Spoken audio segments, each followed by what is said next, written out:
상속을 앞두고 절대 하지 말아야 될 상속세 폭탄을 부르는 잘못된 습관. 네 번째는요, 임종 직전에 배우자 계좌로 자금 옮겨놓기입니다. 보통 배우자에게 증여할 때 6억 원이 공제되기 때문에 6억 원 범위 내에서 배우자 계좌로 자금을 옮겨놔도 증여세 문제는 생기지 않습니다. 그래서 방심하시는 경우가 많은데요.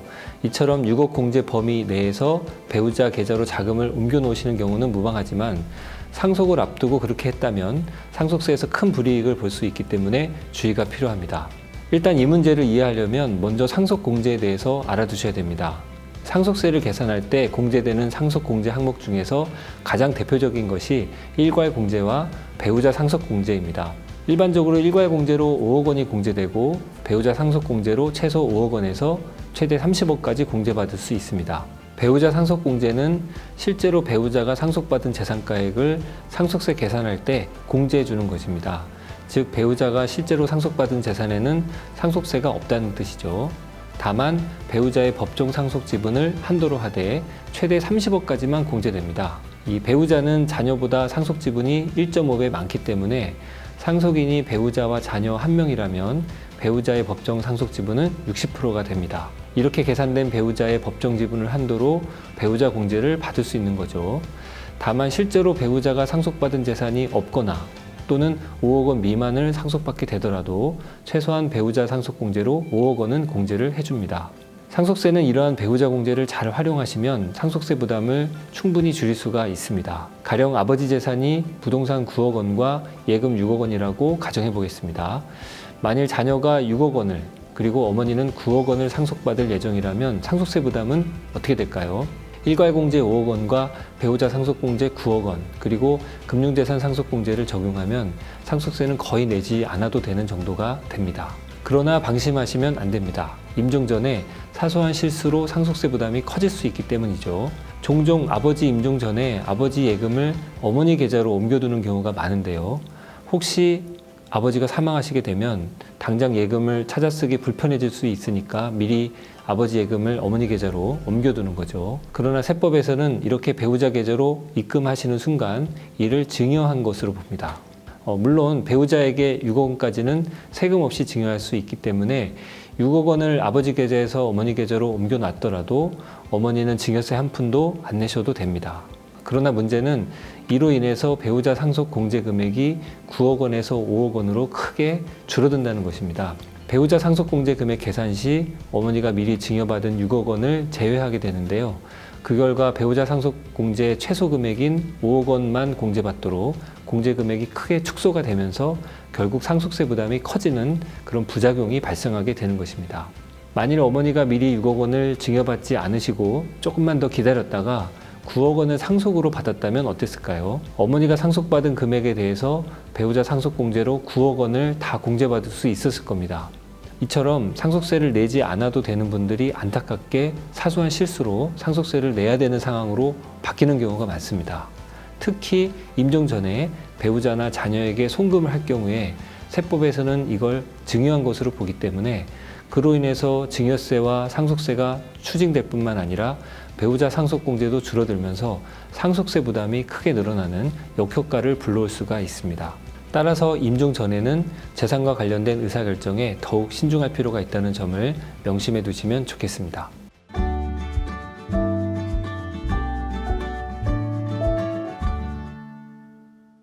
상속을 앞두고 절대 하지 말아야 할 상속세 폭탄을 부르는 잘못된 습관 다섯 번째는요, 임종 직전에 부동산 양도하기입니다. 부모님들 중에 임종 직전에 부동산을 양도해서 자녀들에게 나눠주고 싶어 하시는 분들이 참 많습니다. 사후에 자녀들이 행여나 재산 문제로 다투지 않을까 이런 염려가 크시다 보니 미리 재산을 처분해서 자녀들에게 각자 형편에 맞게 나눠줘야지만 내가 편하게 눈물을 감을 수 있다, 이렇게 말씀하시는 분들도 참 많습니다. 그런데 상속세 세무조사 과정에서 이렇게 부동산을 양도해서 자녀들에게 나눠주는 것 때문에 오히려 세금 폭탄을 맞게 되는 경우가 참 많은데요. 임종 직전에 부모님의 부동산을 양도하는 것이 왜 문제가 되는지 한번 살펴보도록 하겠습니다. 가령 홀로 계신 어머니가 상가를 5억 원에 양도한 뒤에 양도세 1억 원을 제외하고 나머지 4억 원을 자녀들에게 각자 1억 원씩 현금과 수표로 나눠주신 다음에 얼마 지나지 않아서 안타깝게도 돌아가셨다라고 가정을 해보겠습니다. 추후에 국세청은 어머니의 임종 직전에 상가가 양도된 사실을 알고 어머니와 자녀들의 계좌 흐름을 꼼꼼히 조사해서 양도대금이 어머니 계좌가 아닌 자녀들의 계좌로 입금된 사실을 찾아내게 됩니다. 그 결과 자녀들은 증여세뿐 아니라 가산세까지 더해져서 증여세 세금 폭탄을 맞게 되는 경우도 많습니다. 이처럼 부모님의 임종을 앞두고 처분한 부동산이 있다면 상속세 조사 과정에서 그 양도대금의 흐름을 면밀하게 추적하기 때문에 결국은 증여받은 사실이 밝혀지면서 증여세와 가산세가 과세될 가능성이 높다는 점을 주의하셔야 됩니다. 하지만 증여세만 낸다고 끝나는 것이 아닙니다. 자녀들이 증여받은 4억 원이 상속재산에 가산되면서 상속세까지 또 내야 되는 거죠. 어머니의 상속세율이 40%인 점을 감안하면 자녀들의 증여세와 상속세 부담액은 각자 4천만 원씩 총 1억 6천만 원에 달합니다. 결국 세금 빼고 나면 자녀들이 각자 손에 쥐게 되는 돈은 약 6천만 원 정도밖에 안 되는 거죠. 만일 어머니의 임종 전에 상가를 미리 양도하지 말고 조금 더 기다렸다가 차라리 자녀들이 상속받았다면 어떻게 됐을까요?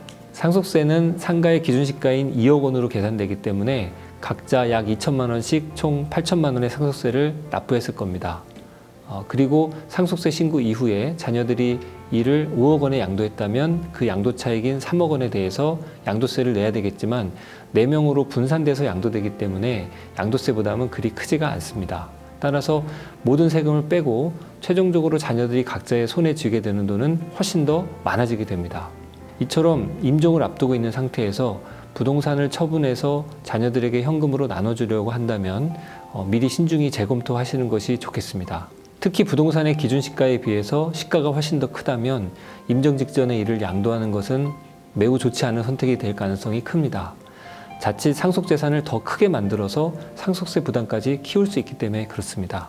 그리고 부모님의 임종 전에 부동산을 양도할 경우 향후 세무조사 과정에서 그 양도대금의 흐름을 조사할 수 있기 때문에 무심결에 양도대금을 자녀 계좌로 입금하는 일이 없도록 각별한 주의가 필요합니다. 만일 자녀 계좌로 입금한다면 증여세 신고를 누락하지 않도록 하셔야 됩니다. 보통 임종 전에 급히 팔아 나눠주는 것은 사후에 자녀들이 싸울까봐 걱정돼서 그러시는 경우가 많은데요. 이렇게 임종 전에 팔면 상속세 부담이 더 커진다고 하니까 딜레마가 되겠죠. 이럴 때 좋은 방법이 없을까요? 만일 사후에 재산 분쟁이 염려된다면 미리 유언 공증을 해두시는 방법도 있습니다. 유언 공증을 해두시면 상속 후에 지정한 자녀가 받을 수 있기 때문에 재산 분쟁의 소지가 그만큼 줄어들게 됩니다.